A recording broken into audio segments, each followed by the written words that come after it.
Mayor Huddle, our outstanding mayor, who clearly has the most incredible sunglasses of any elected leader in the United States, Chief O'Keefe, consummate gentleman, tireless public servant, who always looks incredibly regal and stately in his beautiful uniform, former Mayor Wilds, my dear friend, members of the City Council, and most importantly, our active duty servicemen and women and veterans, ladies and gentlemen.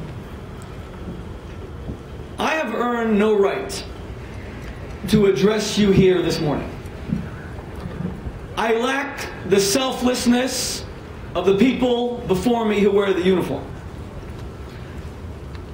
I cannot match their preparedness to work in utter anonymity in places around the world, receiving no individual recognition, and sometimes receiving at best these token statements of how much the rest of us back home, taking our freedoms for granted, support the troops. But I have earned the right, as an American citizen, to at the very least pay tribute to real heroes, to those who still believe that honor and dignity are earned through service rather than selfishness, through courage rather than accumulation, through merit rather than money.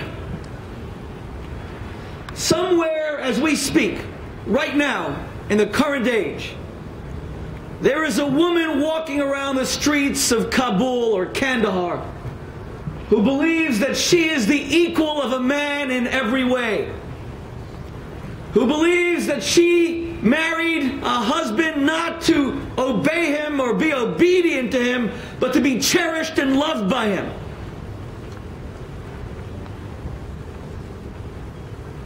who believes that if she's insolent to her in-laws, she doesn't deserve to have her ears and nose cut off the way we saw on a Time magazine cover about 2 months ago.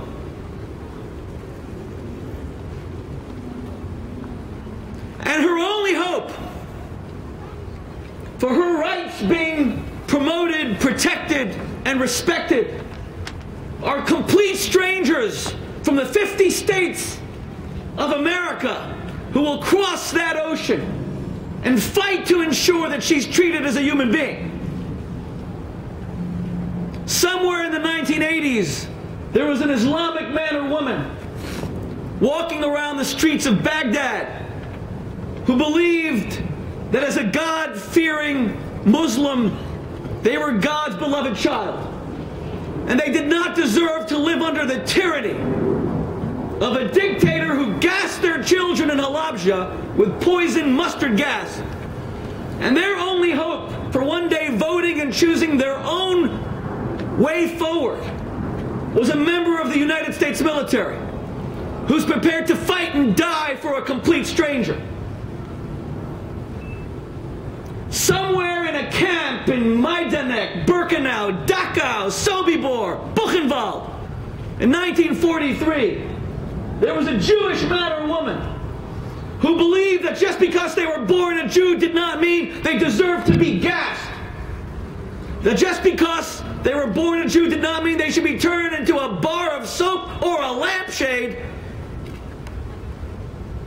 And the only hope for their liberation were the incredible, selfless, courageous veterans of the greatest generation.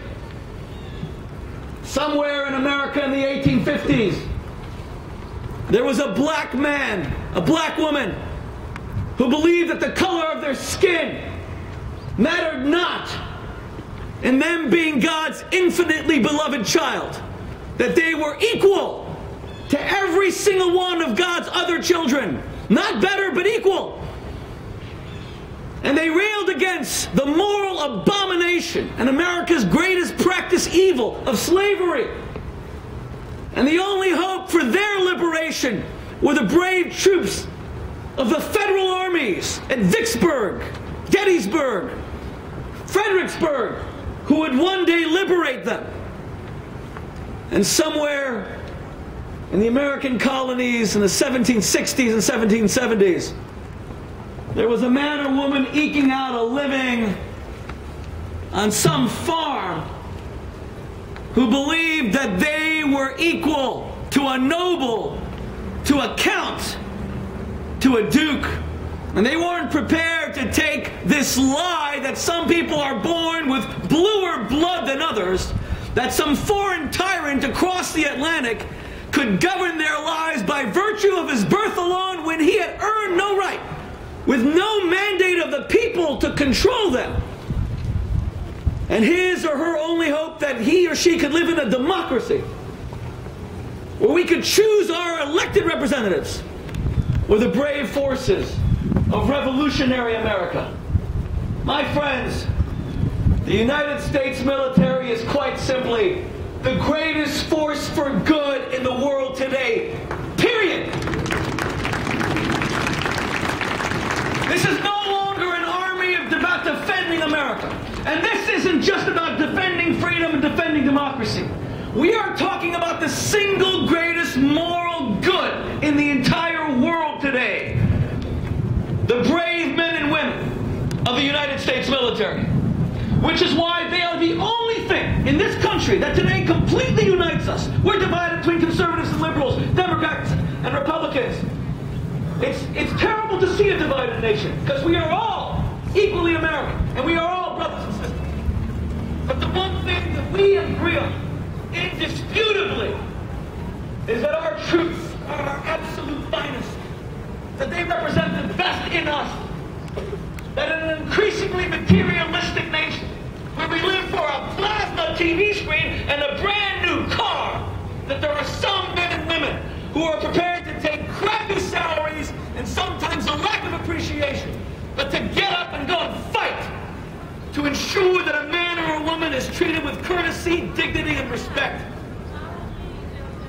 I teach my kids that every time that they go to that 7-Eleven or any store here in Englewood, if they see a man or woman who wears the uniform, they have a duty and an obligation to walk over and simply say thank you, to pay honor and respect to those who truly, through their dedication and service, humble us. And we may not choose to wear the uniform ourselves. Not all are born to be the highest heroes. And there are other forms of heroism. We need pastors, we need rabbis, we need politicians, we need all the people who run these stores in front of me.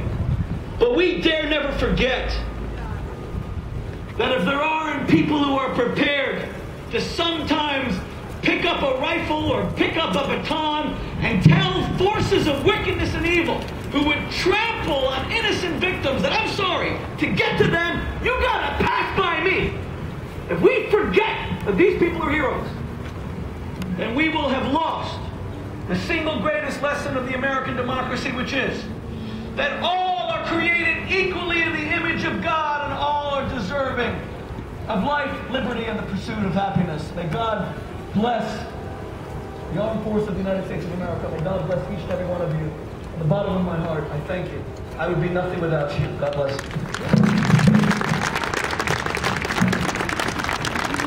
Thank you, Rabbi Shmuley. That was very, very